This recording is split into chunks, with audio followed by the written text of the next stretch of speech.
માલવણ પ્રાથમિક આરોગ્ય કેન્દ્રમાં કુલ 7 પંચાયતો અને 23,000ની વસ્તી છે, જેમાં 24 ગામો સમાવેશ છે। માલવણ પ્રાથમિક આરોગ્ય કેન્દ્ર તરફથી ઇમરજન્સી લગતી તમામ સેવાઓ, પ્રસૂતિની સેવાઓ, ઓપીડી, આઈપીડી, રોગ નિવારણ, ચેપ નિવારણ તમામ સેવાઓ આપવામાં આવી રહી છે। એપ્રિલ 2024ની બીજી અને ત્રીજી તારીખે માલવણ પ્રાથમિક આરોગ્ય કેન્દ્રની કેન્દ્ર કક્ષાએથી નેશનલ ક્વોલિટી એશ્યોરન્સની ટીમ આવેલી હતી, જેમાં માલવણ પ્રાથમિક આરોગ્ય કેન્દ્રએ 100માંથી 94% માર્ક્સ મેળવ્યા છે, જે મહીસાગર જિલ્લાના અત્યાર સુધીના હાઈએસ્ટ માર્ક છે। અને માર્ચ 1 એપ્રિલ પછી જે પરિણામ આવે છે તેમાં માલવણ પ્રાથમિક આરોગ્ય કેન્દ્ર રાજ્ય કક્ષાએ પ્રથમ આવેલું છે। ભૂતકાળની અંદર અમારા ગામડાઓની અંદર ચોમાસાની ઋતુમાં રોગચાળો ફાટતો એ અમારા માટે ભૂતકાળ બની ગયો છે।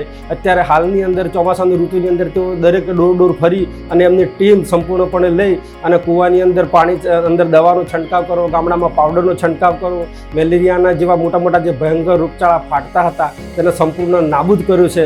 કોરોનાથી લઈને અત્યાર સુધીની અંદર તેમની સંપૂર્ણ કામગીરી ખૂબ જ શ્રેષ્ઠ રહી છે।